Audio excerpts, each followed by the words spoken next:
La présence du Saint-Esprit commence à remplir ma chambre de prière.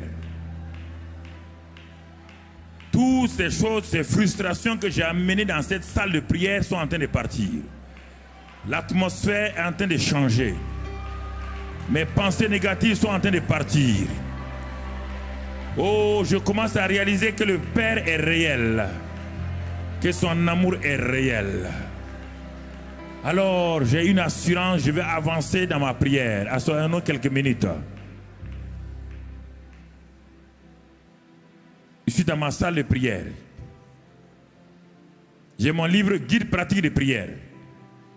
Je suis à la page où on est dit « Activons notre destinée en Christ ». C'est ça mon problème. J'ai entendu, on active. Tout le monde parle de destinée. Moi, je ne vois pas de destinée. Je ne fais que tourner en rond, tourner en rond, tourner en rond. On me parle de destinée. Mais pourquoi? Parce qu'on dit activer. La destinée est là, on dit de l'activer. Ah. Seigneur, qu'est-ce que tu nous dis? Oh Dieu, je te remercie. Car la Bible dit dans Éphésiens 1, 3 à 6. Nous connaissons ce passage-là, Éphésiens 1, 3, que nous avons été bénis de toute bénédiction dans les lieux célestes en Christ. Ah, je suis un homme béni, je suis une femme bénie. Pourquoi? Parce que Romains 8, 17 me dit que nous sommes héritiers et co-héritiers avec Christ. Nous sommes déjà. Je n'ai pas besoin de chercher à être héritier. Si nous sommes enfants de Dieu, si nous sommes nés de nouveau, Dieu dit clairement, nous sommes héritiers et co-héritiers. Alors, écoutez-moi. Je suis en train de prier. Ah, Seigneur, oh, ta Bible dit que je suis co-héritier. Mais Dieu me dit, c'est très bien mon fils. Tu es co-héritier, héritier. Il t'a donné que tu es déjà béni de toute bénédiction. Mais l'héritage existe. Comme tout père, il a écrit son testament, l'héritage existe. Il a déjà donné à chaque enfant, il a donné soit une maison ici, une villa là, tout est déjà là. Chaque enfant a sa part. Mais pour les hommes, pour que l'héritage soit transféré, il faut la mort du père, du testateur. Mais notre testateur est déjà mort et ressuscité. Donc, nous devons savoir maintenant comment activer et entrer dans ce que Dieu a donné. Du côté de Dieu, on appelle ça les desseins de Dieu. Du côté des hommes, on appelle ça la destinée. Il y a deux mots différents, complémentaires. Si vous ne comprenez pas, c'est un problème. Du côté de Dieu, on ne dit pas destinée, on dit les desseins de Dieu. Mais quand c'est du côté de l'homme, c'est la destinée de l'homme. Dieu n'a pas de destinée. Dieu a des desseins qui s'accomplissent en destinée pour l'homme. Donc, vous comprenez? Dieu vient de me montrer ses desseins sous forme de destinée. Je suis héritier, co-héritier, je suis béni de toute bénédiction. Parce que je suis un enfant de Dieu. Mais alors pourquoi, papa, je suis héritier, mais pourquoi malgré tout ça là, je suis obligé de mentir pour être béni, d'aller tromper les gens? Pourquoi? Mais Dieu dit, c'est pas ma faute. Ce n'est pas ma faute. Tu as été enseigné? Mais enseigné sur quoi? On nous a dit que bonne destinée, d'accord. Mais on t'a enseigné comment prendre possession. Il dit, mais tu n'as pas vu dans la Bible, non? Quand j'ai dit à Abraham, j'ai dit à Abraham, je t'ai donné une destinée, mais pas ici, là. Je t'ai destiné là où tu dois aller. Ta destinée n'est pas ici. C'est là-bas où, le lieu où tu vas arriver là, c'est là-bas ta destinée. Si Abraham était resté prier, jeûner, il va entrer là-dedans? Yo, pour la question, répondez-moi. Hein? Vous aimez jeûner et prier là, quand je dis ça, vous croyez que je suis contre vous. Si Abraham était resté là où il était, prier, jeûner, ça va s'accomplir? Première chose, qu'est-ce qu'il a fait? Il est dit écrit dans Genèse 12 que Abraham partit comme l'Éternel le lui avait dit. Il est parti comme l'Éternel le lui avait dit. Dieu dit à Josué, autre élément, il dit à Josué, regarde la terre promise. Et je vous parle parce qu'il faut bien m'écouter. Même les pasteurs n'entrent pas dans leur destinée de ministère. Les pasteurs, beaucoup de pasteurs sont à la limite de leur... Écoutez, beaucoup de pasteurs sont devant le Jourdain. Ils ne sont pas encore dans la terre promise. Ils sont pas dans la terre promise. Ils sentent les odeurs. Ils sont comme Josué. Ils sont rentrés. Dieu leur a permis de voir un peu le Jourdain, la terre promise pendant 40 jours. Ils ont vu ça. Maintenant, pour prendre possession de la terre promise, c'est différent. Écoutez-moi, pasteur. Quelle que soit votre grandeur, votre problème, Dieu vous a permis d'entrer dans la terre promise pendant 40 jours comme espion. Espion. Pour voir la réalité de la terre promise. Mais maintenant, pour prendre possession de la terre promise, Dieu dit quoi à Josué? Il dit voici, toi et ton peuple là, je vous donne le pays là. Je vous donne le pays. Mais il faut que vous puissiez mettre la plante de votre pied là-bas. Ça c'est l'action. Ça c'est activation. Ah? Mais Dieu, tu nous donnes et on doit... Il dit oui, c'est ça. Je vous donne, mais vous devez activer. Activer, action, c'est la même chose. Ah, mais comment on va faire? Il dit, ah non, il y a des actions à faire. Il y a des actions, il y a des prières, il y a des proclamations. Dans Josué, vous allez trouver ça. Dans le livre de Josué, vous trouvez tout. Il y a des moments où ils proclament, il y a des moments où ils marchent, il y a des moments où ils font la guerre, temps. C'était un ensemble de choses. Pour prendre possession de sa destinée, il y a un ensemble de choses. Je n'ai pas le temps de vous développer. Ce sont des messages qu'on doit avoir si on veut aller de l'avant. Beaucoup de gens sont appelés dans le ministère, mais dans un ministère pastoral avec 200 membres, 300 membres, ils croient que c'est... Non, ce n'est pas le nombre des gens d'une église locale qui compte. Ce n'est pas ça ta destinée. Ta destinée est plus grande que ça.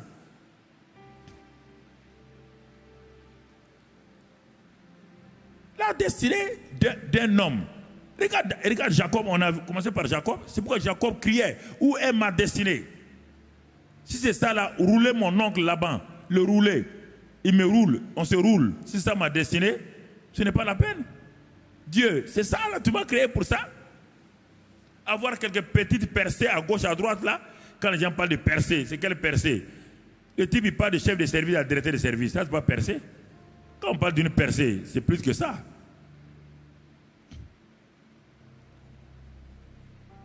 Vous comprenez? C'est ça le drame chez les chrétiens. Ils sont rentrés, ils ont vu Canaan. Dieu leur a permis de voir le lieu de la promesse. Mais ils n'ont pas pris position. Quand ils sont allés dans le lieu de la promesse, le lieu de la promesse était occupé par des Cananéens et avec des géants. C'est ce qui a fait même qu'il y a 10 qui ont complètement démissionné. Qui ont dit c'est pas possible, on ne peut pas prendre notre promesse là. Dieu ment. Dieu ment. Je vous dis, Dieu ment. C'est ça qui les a tués au désert. Toute destinée que Dieu vous a donnée, vous devez, mon frère, ma soeur. C'est ça que je vais. Ce soir là, on est en train d'aller doucement. On est en train d'aller doucement. Je suis dans ma chambre. Je suis en train de prier. Seigneur, je suis fatigué. J'ai dit beaucoup de choses. On m'a dit destinée, rien ne se passe. Dieu dit allons d'abord, étudions ensemble. Il ne faut pas aller prier sans avoir étudié. C'est là où on est en train d'étudier. On n'est pas arrivé à la prière. On n'est pas arrivé à la prière. Quelqu'un qui vient du service, on dit on va prier. Il vient du service avec beaucoup d'idées en tête. Il est au service, il a eu tellement de problèmes. Il vient tomber dans une réunion de prière. Oh, il se met là-dedans. Vous croyez que ça va marcher? Vous jouez avec vous-même. Le gars est découragé, il vient de la maison découragé. Il vient vous trouver en train de prier. Vous dites maintenant, levez-nous, on va prier, on va prier. Et tu n'as pas enseigné pour calmer le cœur des gens. Il est dans une tempête. Il va prier quoi? Il va répéter des choses. Il va répéter des choses. Autre élément. Dans 1 Pierre 2, verset 9-10. Dieu dit, vous êtes une race élue, un sacerdoce royal, une nation sainte, un peuple acquis. Ah, voici tout ce que je suis en train d'étudier pour que ma foi soit bâtie. Dieu m'a déjà béni de toute bénédiction. Ah bon? Mais je ne vois pas ça. Et Dieu me dit que je suis héritier et co-héritier, mais je ne vois pas en quoi consiste mon héritage. Et Dieu vient ajouter que je fais partie d'un peuple saint, un sacerdoce royal, je suis parmi les rois. Et moi j'en fais des slogans, nous sommes des rois, nous sommes des rois. Non, non, non, non, ça ne marchera pas. Ça ne marche. Si Josué s'était arrêté, nous sommes les possesseurs de Canaan, ça ne marchera pas. Arrêtez de faire des choses qui ne marchent pas. Les gens sont frustrés. Dans une église de 100 personnes, il y a 10 personnes qui ont reçu, il y a 90 qui sont en train de tourner. Personne ne voit ça. Personne ne voit la souffrance de 90 personnes dans l'échec. On ne voit que la victoire des 10 personnes dans la victoire. Ça, pasteur, si vous ne faites pas attention, c'est pourquoi les gens, à un moment donné, ils s'en vont. Personne ne peut manger de miel et puis aller manger du fiel quelque part. Personne. Un pasteur descend au plus bas niveau de son peuple, pas au plus haut niveau. Un maître, un professeur qui va avoir du succès au baccalauréat descend au niveau du plus faible en philo, du plus faible en mathématiques. Quand il a saisi, c'est des plus faibles là, quand ils ont bien compris, il aura non seulement un taux de succès réel, mais il aura des mentions très bien dans son église, parce que ceux qui étaient déjà moyens vont devenir bons, ceux qui étaient bons vont devenir excellents, et ceux qui étaient médiocres vont passer à être passables.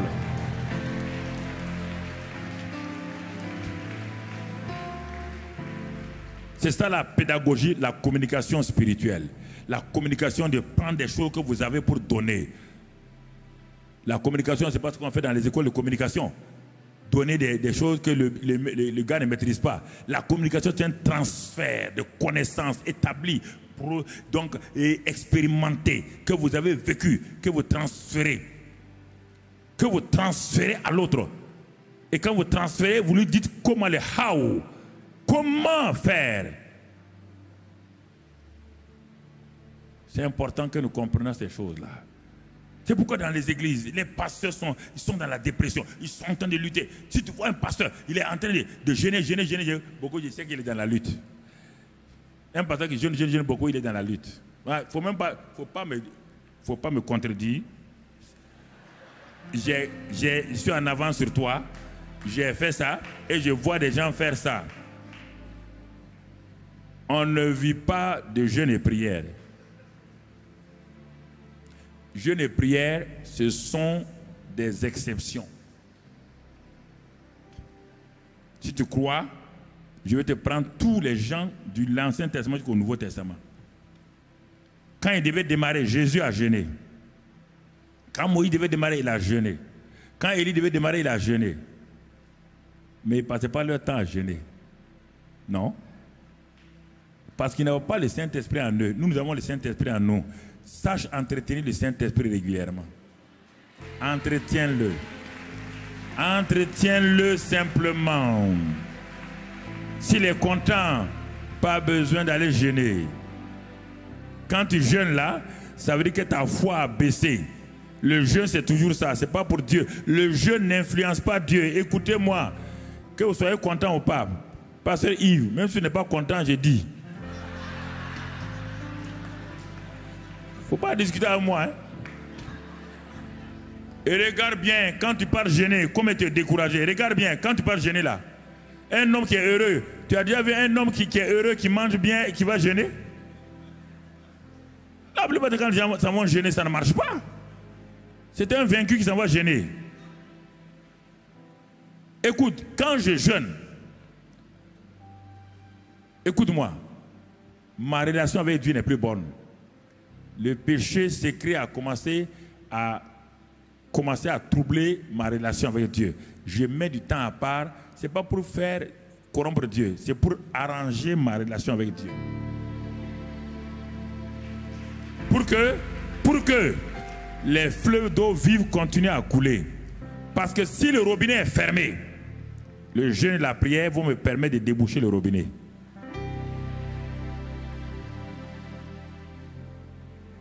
C'est ça, frère. Il faut bien comprendre le jeûne. Attendez, le jeûne n'a pas commencé avec vous, ça ne va pas se terminer avec vous. Il y a plein de livres de jeûne comme ça dans le monde là. Il y en a tout.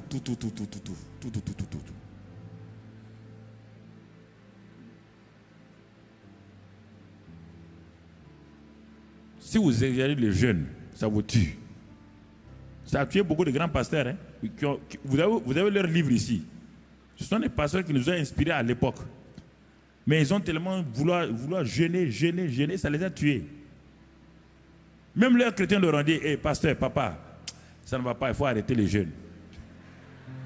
Non, on va jeûner. Il veut percer. Il veut percer plus que. Moïse n'a pas jeûné. Va lire dans Exode. Il est dit que Moïse est monté sur la montagne, jeûner 40 jours sans boire, sans manger. Alors, si tu dis que tu es un champion de la prière, va jeûner 40 jours sans manger, sans boire. Je t'offre un cercueil en or. Tout de suite là, je vais le commander. Je vais le commander le cercueil en or là, posé. Parce que je sais que tu ne vas pas finir. Le jeûne de Jésus et le jeûne de Moïse, ce n'étaient pas des jeûnes. Ils étaient dans la présence de Dieu. Leur sens physique était arrêté. C'est un jeûne surnaturel.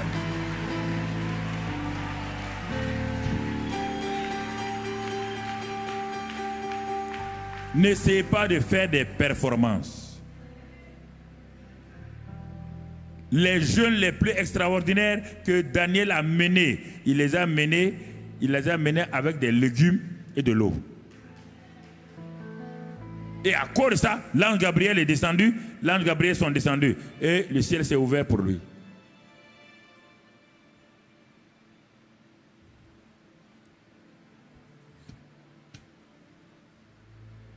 Je n'ai pas dit de jeûner. Il faut bien savoir jeûner. Voilà. Ne jeûnez pas pour que Dieu vous donne quelque chose. Dieu vous a déjà tout donné. Il vous manque la foi. Il vous manque la foi. C'est ça que la vérité. La foi ne remplace pas le jeûne ne remplace pas la foi. On prend les choses par la foi, pas par le jeûne. Hein. Dieu vous a déjà béni en Christ. Il vous a béni en Christ. Sans que vous n'ayez rien fait, parce que vous avez cru en Jésus. Maintenant, par la foi, vous prenez possession. Si votre vie ne va pas, s'il y a des choses qui ne vont pas, allez jeûner et prier, c'est normal. Mais revenez maintenant, votre foi est restaurée, prenez possession de la chose. Prenez possession de la chose. Il faut dire que le jeûne vient en 4e, 5e position. Le jeûne n'est pas en première position. C'est ça que je veux vous dire. C'est ça que je veux vous dire. C'est important que vous compreniez. Il y a des femmes qui m'ont appelé, des amis qui sont morts comme ça, des femmes qui m'ont appelé de venir voir mon mari. Je suis arrivé, il était complètement faible. Il dit, mais il y a quoi? Il a son 15e jour de prière et de jeûne. Il dit, mais il a fait quoi? Il dit, il jeûne. Il dit, mais mon ami, tu jeûnes là, tu veux quoi? Que Dieu fasse quoi? Non, dis-moi le but de ton jeûne là. Bon, toi tu es plus âgé que moi à l'époque. Moi je suis un jeune serviteur de Dieu. Nous on te prenait pour un modèle. Toi tu es en train de te tuer par les jeunes. En tout cas nous on va suivre ça. Il dit mais il est fatigué. Il dit mais tu jeûnes là, dis-moi tu veux quoi? Il dit puissance. La puissance c'est plutôt pas dans les jeunes. La puissance est dans le Saint-Esprit. Et le Saint-Esprit est en toi. Mais vous ne voulez pas lire la Bible. Le problème c'est ça. Vous êtes trop intelligent. Vous ne voulez pas lire la Bible. La puissance, Jésus dit acte 1:8. Vous recevez une puissance quand le Saint-Esprit viendra. Puissance appartient au Saint-Esprit. Il a dit à Marie, quand le Saint-Esprit viendra, l'homme de tout-puissant te couvrira et tu verras. Partout on te dit, quand le Saint-Esprit vient, la puissance vient. On n'a pas de le jeu de la prière. La puissance est liée à la personne du Saint-Esprit. Ah donc vous voulez avoir une puissance sans le Saint-Esprit. Et c'est le jeûne. Et qu'est-ce que le Saint-Esprit fait chez vous? Il est venu faire quoi chez vous? Dites-moi, il est venu faire quoi chez vous?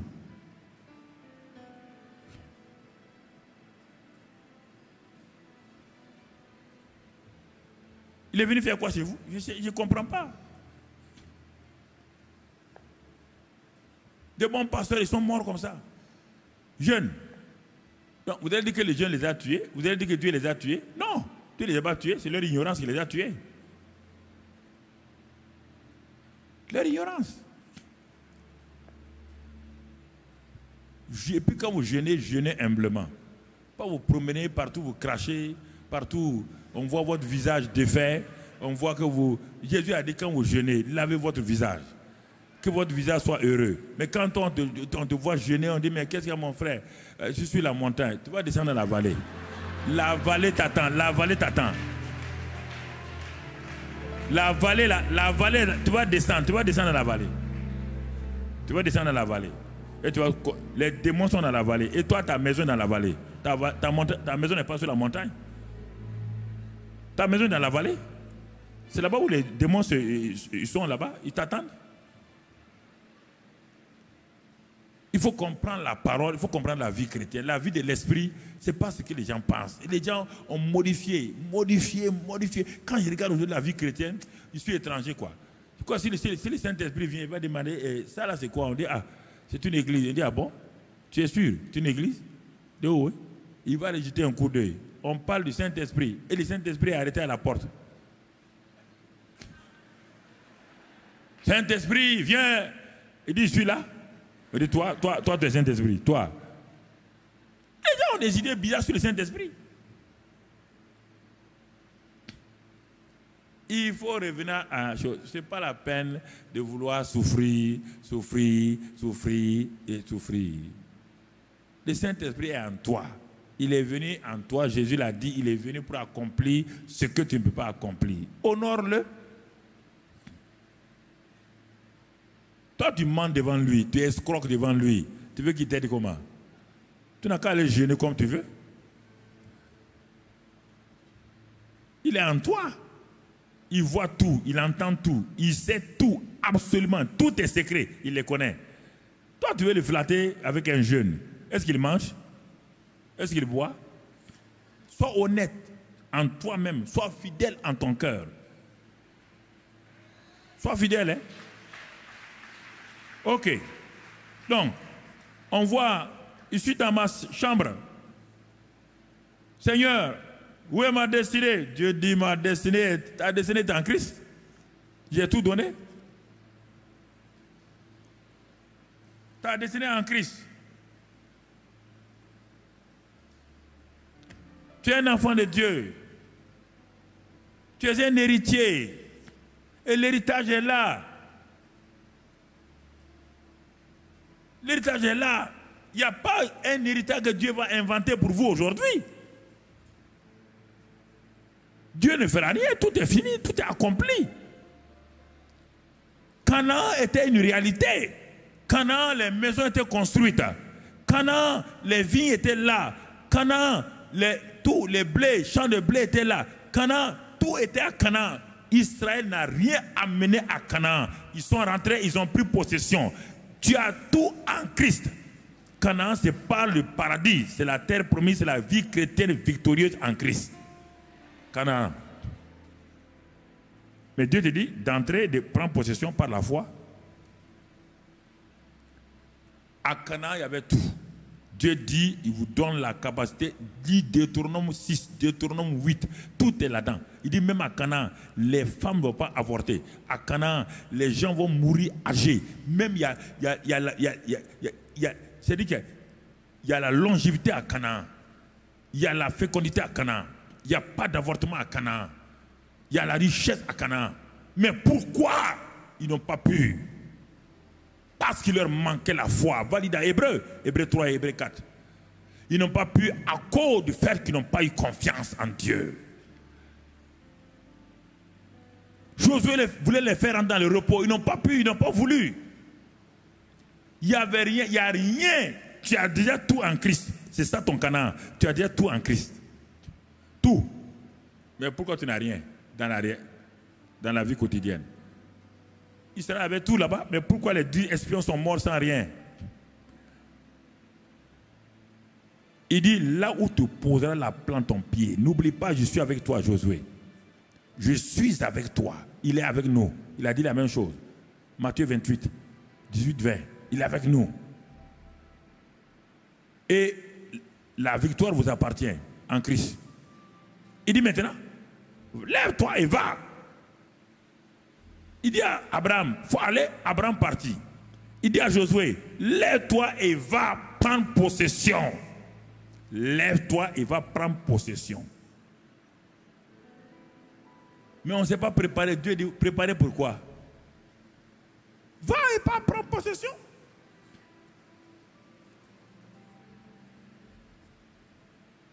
Ils sont arrivés au Jourdain. Le Jourdain était le premier obstacle. Mais quand Dieu dit que quelque chose t'appartient, il a déjà tout préparé.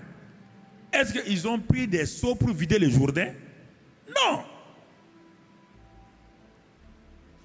Le même Dieu, sa présence à travers l'arche portée par les Kéatites. Il dit, quand les Lévites, les Kéatites, mettront les pieds dans l'eau, l'eau qui coule là, l'eau dangereuse là, s'ils osent par la foi mettre leurs pieds là-dedans, le Jourdain va s'ouvrir.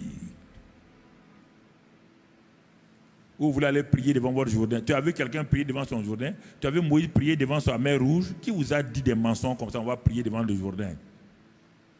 Pourquoi vous voulez mettre la prière dans toutes les sauces?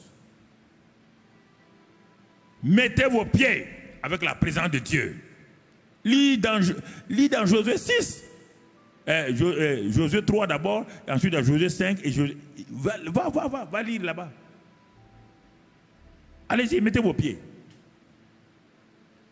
On va aller prier. Non, non, non, Dieu dit mettez vos pieds. Mettez vos pieds. Si vous avez confiance en moi, mettez vos pieds. Si vous avez confiance, tout est en vous déjà, tout. Tout. Par Christ, tout est en vous. Tout est en vous. Ah, je suis en train de méditer. Dieu me dit, mais crois-tu cela? Il dit, crois-tu cela? Jésus est venu avec la résurrection pour Lazare. Il demande à Marie et Marthe, croyez-vous cela? Il dit, nous croyons qu'au jour de la résurrection. Jésus dit, non, vous ne croyez pas. Il n'y a pas de jour de la résurrection. C'est moi la résurrection. Si vous avez cru en moi là, vous allez croire que votre frère va ressusciter. Mais si vous attendez le jour de la résurrection, ça n'existe pas. C'est moi la résurrection. Je veux défier votre pensée. Je veux défier votre mentalité. Je veux défier ça. Votre mentalité rationaliste là. Voltairien. C'est ça. La pensée de Voltaire. C'est ça. Et de Nietzsche. C'est ça qui vous crée des problèmes. Vous rationalisez tout. Vous voulez tout mettre en intégral.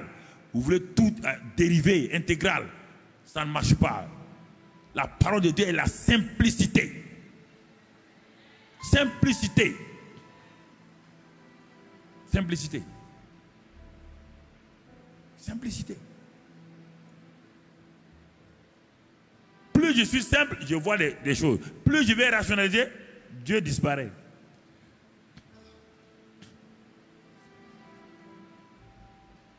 Il faut croire pour conquérir. On ne peut pas conquérir sans croire. Ce n'est pas possible. La conquête commence d'abord par la foi. C'est par la foi qu'ils sont allés. La parole de Dieu, et ils ont possédé. C'est pourquoi dans Hébreux 11, quand on parle maintenant de tous ceux qui sont dans leur héritage, regardez bien dans Hébreux 11 là, chacun rentre dans sa destinée. Et tout Hébreux 11 là, c'est ça. Chacun rentre dans une destinée. On te décrit les champions de l'Ancien Testament qui sont rentrés dans leur destinée. On te décrit en leur montrant les épreuves, ce que Dieu a dit et comment ils ont cru et comment ils ont possédé. Tout Hébreux 11, c'est ça. Le défi, la parole de Dieu, la foi et la conquête. Noé, même chose. construire une arche. Parce que la condamnation va venir. Défi. Il n'a jamais vu la pluie. Il n'a jamais vu une arche. Il est défié dans sa pensée. Les gens ont dit, Noé, tu es un menteur, tu ne connais rien. Mais Noé a cru. Il a bâti. Il est rentré. Il a sauvé sa famille et le monde a été condamné. Prends tout le monde. Abraham, même chose. Prends-les un à un. Prends-les un à un. Isaac, Jacob. Prends-les un à un. Ils ont tous eu un défi où il y avait leur destinée derrière cette montagne-là. C'est par là qu'ils ont agi comme ça, simplement. Regarde leur combat. Et suis-les. Jésus est venu sur la terre pour sauver le monde. Mais le combat, 30 années, il a fallu 30 années de préparation. Vous voulez 3 années de préparation pour prendre des choses 30 années. Ça ne peut pas aller. 30 années. Le monsieur a regardé le monde.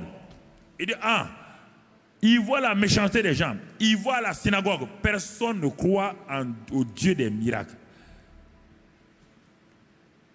Il va à la synagogue. Il voit les démonisés. Il voit les morts. On enterre les gens devant Jésus. Jésus a participé à l'enterrement de beaucoup de gens pendant les 30 années. Écoute-moi, rien ne s'est fait. Il est dépassé.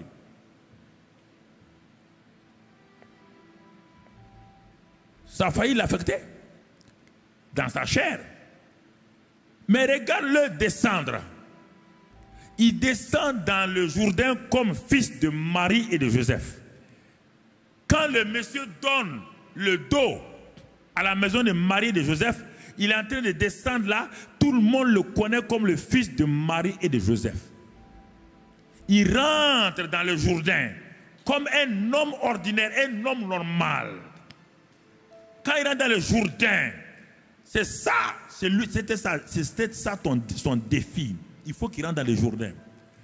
Dans le Jourdain, qu'est-ce qui s'est passé? Parce que le baptême, c'est pour les pécheurs, c'est pour tout. Mais pourquoi Jésus est descendu dans le Jourdain? Jésus est descendu dans le Jourdain pour mourir à lui-même. Il est mort à sa filiation de Marie, à sa filiation naturelle. Il est mort à ça. Quand il est sorti de l'eau, tout de suite le ciel s'est ouvert. Quelque chose va se passer. La destinée de Jésus vient maintenant. Et le Père parle. Quand Jésus reçoit le Saint-Esprit, le Père dit, tu es mon fils. Il rentre dans le Jourdain comme fils de Marie. Il sort du Jourdain comme fils de Dieu vivant. Et automatiquement les choses changent. C'est ça la destinée d'un homme. Il faut rencontrer le Saint-Esprit. Il faut rencontrer le Saint-Esprit. Jésus était saint, sans péché, mais il ne pouvait rien faire. Il allait aux enterrements. Il voyait les démoniaques. Regarde-le, il sort du Jourdain. Il s'en va 40 jours dans la présence du Père. Personne ne nous a dit ce qui s'est passé pendant les 40 jours. C'est le secret entre le Père et lui. C'est pourquoi un temps de jeûne, c'est toujours un secret entre celui qui jeûne et celui. On ne vient pas dire à tout le monde ce qu'on a dit dans un temps de jeûne. Tu comprends? Quand il sort, Satan vient en personne. Parce que cet homme est devenu dangereux. Satan n'a pas attaqué Jean-Baptiste. Non. Il était trop faible. Satan n'a pas attaqué les souverains sacrificateurs Nicodème. Non. Il n'a pas attaqué Anne, Caïphe. Non. Quand il a vu ce monsieur sortir de l'eau, aller jeûner, Satan a dit aux démons, arrêtez-vous. Aux esprits méchants, arrêtez-vous. C'est maintenant moi, face à face. Mais Satan va apprendre à son dépens que lorsque quelqu'un est rempli du Saint-Esprit, obéit à Dieu, il ne peut jamais vaincre.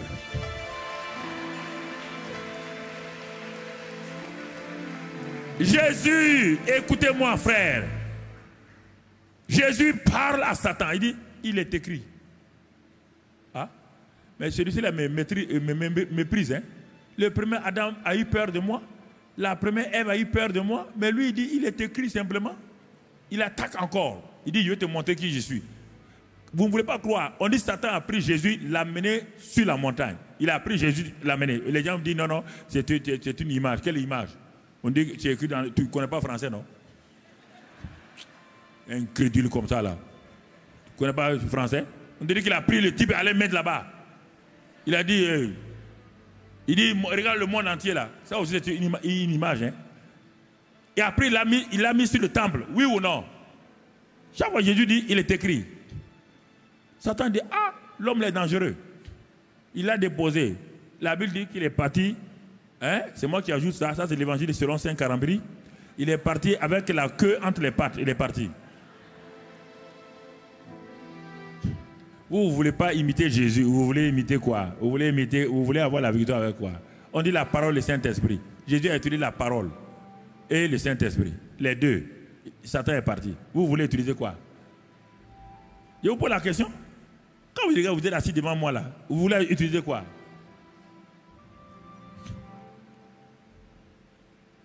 Là, vous avez la Bible. Vous ne voulez pas la lire pour croire à cette Bible-là.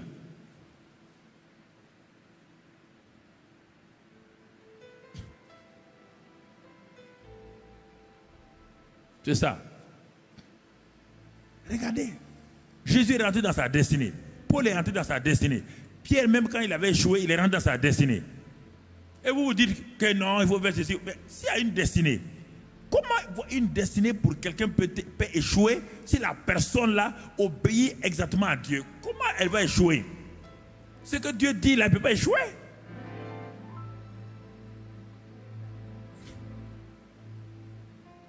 Si tu suis Dieu, tu dois croire pour posséder. Tu dois croire ça. Et c'est pourquoi la Bible dit que nous devons venir devant Dieu. Et il dit que si on vient devant Dieu, c'est-à-dire que ça c'est un langage imagé. Sinon on est déjà devant Dieu tous les jours. Il dit, mais le cantique dit,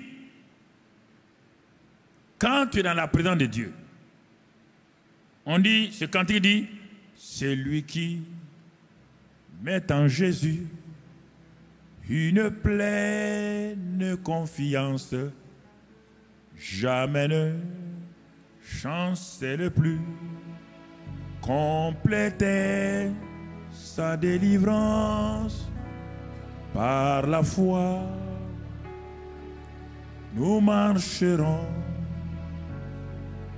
par la foi, nous triomphons par la foi, mon Rédempteur. Toujours vainqueur. C'est lui qui met en Jésus sa pleine confiance. C'est lui qui il demeure dans sa parole. L'héritage est devant vous. Comme Josué et ses gens. La mer et le Jourdain s'est ouvert par la présence de l'arche. Jéricho est tombé, pas par leur cri. Il ne faut pas dire des mensonges comme ça. Jéricho n'est pas tombé par le cri des choses. Avant, quand il était devant Jéricho, Josué 6, mais Josué 5, les derniers versets, te montrent qui il a rencontré d'abord. Lis ça. Avant d'aller te préviser, lis Josué 6. Lis Josué, la fin de Josué 6. Il était devant le Jéricho. Il a dit, un homme est venu. Quand Josué l'a vu comme c'était un homme spirituel, il a reconnu que c'est quelqu'un de céleste. Et il lui dit, mais tu es de notre camp ou tu es du camp ennemi? Parce qu'il a vu que c'était un être céleste, mais il ne sait pas de quel camp il est, de quel bord il est. Et celui qui est là lui dit, je ne suis pas d'un camp de l'autre, je viens de l'autre côté, du ciel. Il dit, enlève tes chaussures, Josué. Ah, il a compris que celui qui a rencontré Moïse là, c'est la même personne. Rapidement, Josué a enlevé ses chaussures. C'est le glorieux Saint-Esprit qui est là devant lui.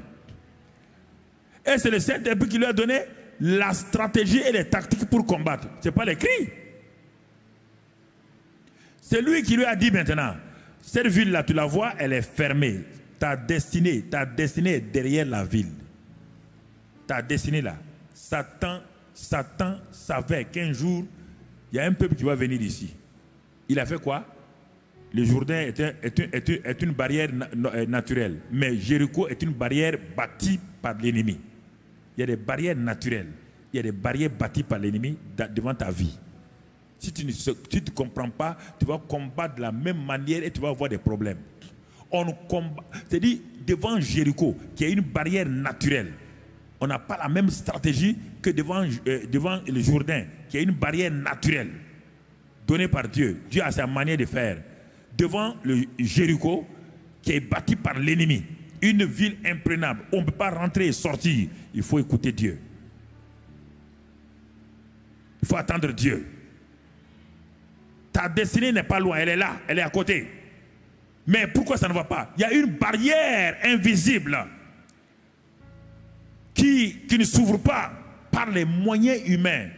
Il faut attendre le Saint-Esprit, le stratège qui est en toi, il va te dire une parole. C'est pourquoi il faut t'attendre à Dieu. Il va te donner une parole. Et la parole est venue. Il dit, même si la ville est fermée, barricadée, ce n'est pas un problème. Josué dit, hein? Un grand guerrier comme Josué, il dit, vous allez marcher autour de la ville 7 jours. Josué dit, hein? Ça c'est une stratégie, si ce n'est pas Dieu, aucun chef militaire ne croira à ça. Les ennemis sont là-haut, avec de l'eau bouillante, avec de l'huile bouillante. Les ennemis sont sur les murs, avec des flèches. Et nous allons marcher simplement. Si ça, ce n'est pas Dieu. Si ce n'est pas Dieu, personne n'est fou pour faire ça. Et vous ne direz rien. 7 jours. Et le 7e jour, vous marchez 7 fois. Et que vos grandes gueules là ne s'ouvrent pas. Parce que je sais que quand vous allez commencer à parler, je connais parmi vous des gens qui vont dire, Josué là, il nous a trompés. Ils vont décourager le peuple. Que vous vous taisez. Ça c'est une stratégie aussi. Il y a des moments dans les églises, les gens ne se taisent pas. Ils parlent trop. Parlent trop au hasard. Découragent les pasteurs. Découragent les gens. On verra. Attention, attention. Et il faut faire attention. Hein. Les pasteurs nous disent ferme là. Pendant qu'il marchait, quelqu'un a voulu dire à Josué, Josué, tu t'es pas trompé? Dieu n'a pas dit 7 heures, il dit non, 7 jours. Allez, ferme. En avant, marche. Judas en avant et la bataille est gagnée. Judas en avant et la bataille est gagnée. Ah, ils ont dit, mais ça c'est un chant. Oh Dieu, ça 7 jours. Il dit maintenant le 7e jour. Quand ils ont fini, il dit, criez. Quand ils ont crié, c'est leurs cris qui ont fait tomber. C'est les gens qui étaient là qui ont fait tomber les murs. C'est leur foi. Dieu a pris leur foi, il a exercé sur les murailles. Si tu n'as pas de foi, va crier. Va devant ton premier crier. Va prier. Va acheter un haut-parleur, crie. Ah! Tu vas voir ce qui va se passer. Dis aux gens de crier. Ils n'ont qu'à crier quoi? Crions, crions. Ils n'ont qu'à crier quoi? Pourquoi Jésus a crié et ils ont crié? Quelle est la parole qui a précédé? Crions. Les gens crient. Oh! Oh, mon frère, vous voulez vous détendre, ouais? Ces cris vont faire quoi? Et ça va faire quoi? C'est des cris de foi. Les cris qu'ils ont posés, c'est un cri de foi. Ce n'est pas un cri pour crier. Ce n'est pas un cri pour crier. Mon frère, mon ami, allons doucement. Pas te fâcher. On est en train de parler pour toi. Pas te fâcher. Assois-toi tranquille. C'est pour t'aider toi-même. Mon ami. Moi, ouais, non. Hey, c'est pour t'aider. Moi, je n'ai pas de Jourdain à combattre. Je n'ai pas de Jéricho à combattre. Mon ami. Je suis dans la victoire de Christ. Toi, tu es dans les jours. Non. Tu es entré dans les combats. Quel combat?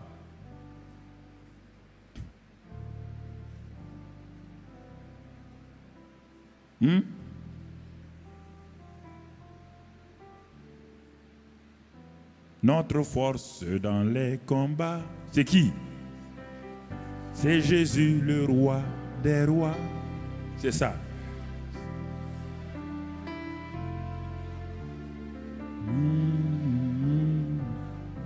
Notre force dans les combats, c'est qui? C'est Jésus, le roi des rois. C'est ça. Avocat. Le rocher de notre foi. Vous ne chantez pas ça tout le temps. Et Je suis capable. Tu es capable de faire quoi? Quand on dit ça, le pasteur Yvan aussi se fâche contre moi. Il vient.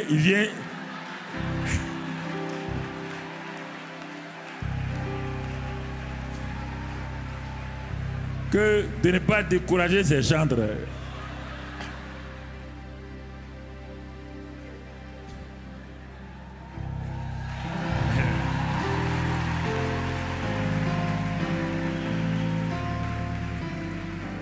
Bon, comme le pasteur Mathieu doit être dans les parages, on va rapidement terminer.